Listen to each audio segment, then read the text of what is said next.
Hey guys, it's October the 25th. We were able to source a queen for this colony that's been giving us problems. They had went queenless. We tried to introduce a queen. There was a virgin queen in here that never got mated.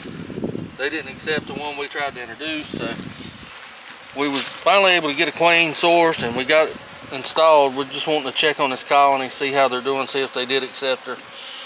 Just cause they accept her, you know, one day don't mean they're going to accept her. They can go back later and kill her. So we're going to go in here and kind of see. When I'm looking for queens, I try not to use as much smoke. I try not to use a lot of smoke whenever I'm trying to get a queen accepted.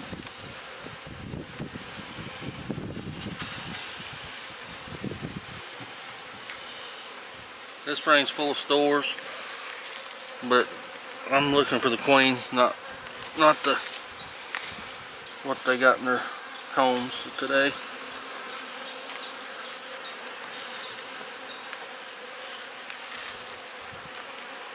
It's full of bee bread.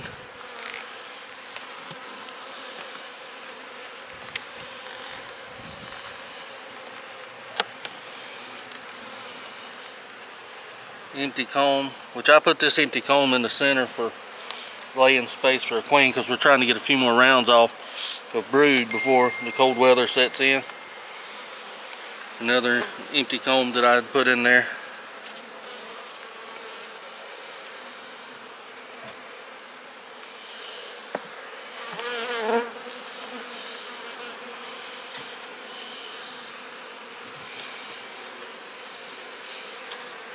When you're installing a queen or trying to get a queen introduced, it's best to leave the colony alone as much as you can. Going into a colony too soon after you install a queen can sometimes get her killed.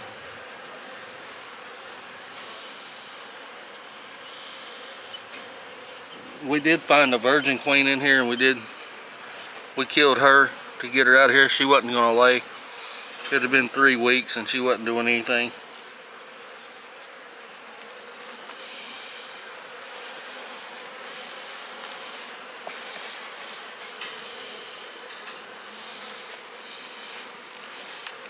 And if we hadn't been able to source a queen, we wouldn't be worried about this. The population's really diminished on this colony, and we may still end up combining it with another hive.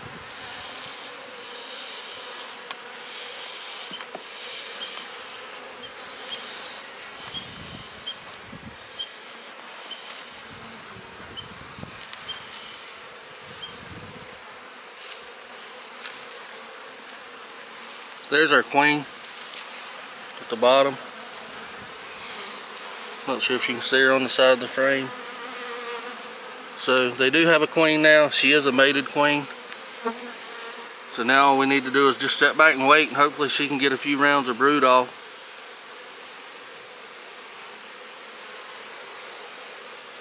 I'm wanting to let her move from the sidebar before I put this comb back in. I don't want to take any chance of killing her. And if she can get a couple rounds of brood off, what we may actually do is we may put this in a 5-frame nuke and overwinter this colony that way. I'm excited to see that we do have a queen that they appear to be accepting. Now it's just time to get a few rounds of brood off with this colony. They do have food, they have pollen, they have open laying space. So we've set this colony up for success. That don't mean we'll have it. We got some pollen supplement on here. There's not as much pollen coming in anymore. So we're going to close this colony up. We're going to give it a week. See if we got any sealed brood. I mean, not sealed brood, but eggs and larvae. And if we do have eggs and larvae, what we may do is transfer this one to a smaller 5-frame nuke and overwinter it that way. Hey guys, what we're out doing today is we're spot checking these colonies. We gave them a round of sugar syrup. We gave them about 2 gallons per colony, 1 in the division board feeder and another gallon on top in the buckets. We like to do that whenever we're trying to get these colonies heavy fast. We've been feeding them all along for a while, but now it's getting cooler at night and we want to get these colonies pretty heavy. That's why we use these buckets. Whenever you put a lot of syrup on a colony fast, it increases their weight. It doesn't really stimulate the colony. If we were trying to stimulate these bees, we would give them thin syrup and we would do more of a trickle method, maybe a bucket with 2 or 3 holes in it. That's what you use to stimulate, but right now we're wanting to get these colonies heavy, so we're using a 2-to-1 mixture of sugar syrup. It's pretty thick, and we're putting as much as they can take in a short amount of time on the colonies. And what we're doing is we're just going through these hives and trying to see what, this one's still got syrup in it. We're just wanting to see how they're eating it, and if they are indeed eating it. That one's still got some. All colonies won't take syrup at the same rate. And some of them may not take any at all, and it's a good indicator of a colony's health is if they're going to eat or not. And if they take their syrup and they eat their pollen supplement, normally they're in pretty good shape. Like this one's empty. They've taken, I'm sure, probably 2 gallons total down, and we will come back through and we'll give it another round of 1 more gallon of syrup before the end of the month. We like to be done with all our feeding by Halloween every year. This one's empty as well. This one's also empty. As you can see, the bucket just has a screen on the front, and whenever you flip it upside down, it sets up a vacuum inside of the bucket, and that's what holds the syrup. Now, cold nights can cause the vacuum, the pressures inside the bucket to change, and whenever the sun comes up, it'll heat this bucket up, and it can cause some excess drippage, and that can also cause robbing. So buckets are not my preferred method to feed. I like to feed inside the hives if at all possible, but we were running out of time to get these colonies heavy, so that's what we were doing. This bucket's empty, but when you run out of time, it's better to get that syrup to them heavy. These colonies are strong enough they can handle a little bit of robbing. We did have one, I believe. We've got some grass in the front of the entrance just to help them because they were smaller, but they honestly may get robbed out. Another empty feeder. And that's generally the case throughout the yard. We want these colonies to weigh anywhere between 85 to 95 pounds going into the winter. We do run singles, so it's important not to backfill it too soon and allow that queen room to lay eggs and get that winter nest built up. But it's also important to get them heavy before it gets too cold for them to take it.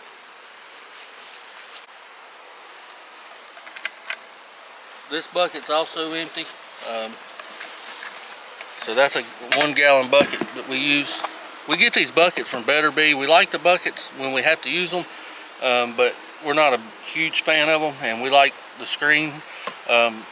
Bob Benny was also explaining how he uses a paint tent plug, and he can control the rate by drilling however many holes he wants in that plug. It's a plug similar to these, but it's made for paint cans, and that's something we're going to look into, because we do like to trickle feed these colonies through the dearth. And right now we've been using just quart mason jars with a single hole punched in the top, and we've got we call them feeder rims that we use that's got a hole drilled out for these jars to stabilize it, and we just dump them over and use that to trickle feed during the dearth. And it works. It keeps the queen stimulated for us.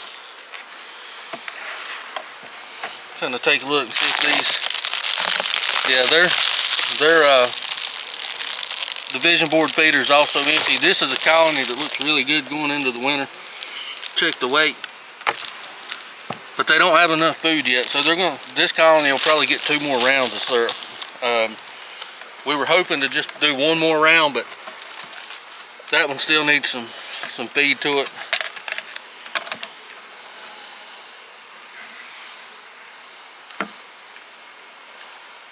I know this colony probably hadn't taken all theirs. It's a smaller colony. They're still working on that one. This one should be empty.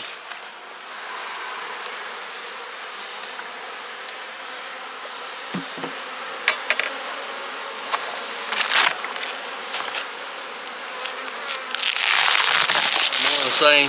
A lot of bees. Another empty division board feeder. I like to see colonies looking like this going into the winter. It really excites me because I know I'm going to be able to work with them in the spring. And these are what makes us our money for our splits and our nukes. And your beekeeping year doesn't start in January. It starts the year before. You want to know what you got. So our beekeeping calendar starts about August for us, and that's when we start our mite treatments and start preparing for the next year. Don't think you can wait to get those mite treatments done, because you can't. You won't have bee colonies looking like this. We even had some problems with our bees this year with some mite issues that the treatment didn't work, and we had to go back and retreat. So if you do them early enough, it leaves you time to go back through and treat again and make sure you get your mites under control. This colony here, they hadn't taken all their syrup, but their box is pretty heavy. I'd say this box weighs about 75 pounds. So we got a little more feeding to do. They've still got syrup in their bucket. This one's empty. We're going to check the inside, just make sure they've eaten it out of both containers, which is their division board feeder and their bucket. Yeah, they've eaten all their syrup, but they're still a little light, so we're going to have to go back through and give these another round as well.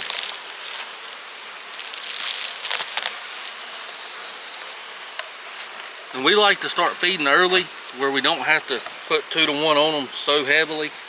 We'll feed, 1 to 1 during the dearth. We like our bees to always have a source of feed. Our dearth is from about the 1st of June to the middle of September, and it's usually our fall flows over by the end of December. So we like to keep, and we don't harvest anything from the fall flow, so we like to keep food on these colonies and keep that queen pushing forward. This colony, I'm sure, is probably empty. Actually, they've got a little syrup still, and they're eating it, but they're pretty heavy. Yeah, this colony is about 90 pounds, I would guess. And lifting your colonies is not the best way to determine the weight. It's better to weigh them, but we don't have time to weigh them, so we get them to where we think they need to be, and we move on. And we'll come back through and we'll throw sugar bricks on each individual colony, but that's a topic for another video, and we'll talk about that later in detail. But I can't stress enough getting the feed on these bees before it gets cold. Give them time to process it like they normally would honey. That way they can put the enzymes in it that they naturally would put in the honey, and I think they overwinter better that way. There's nothing wrong with sugar syrup overwintering. Everybody says honey's better, but I honestly believe in some parts of the country that sugar syrup is going to be your better overwinter feed because of the mineral content.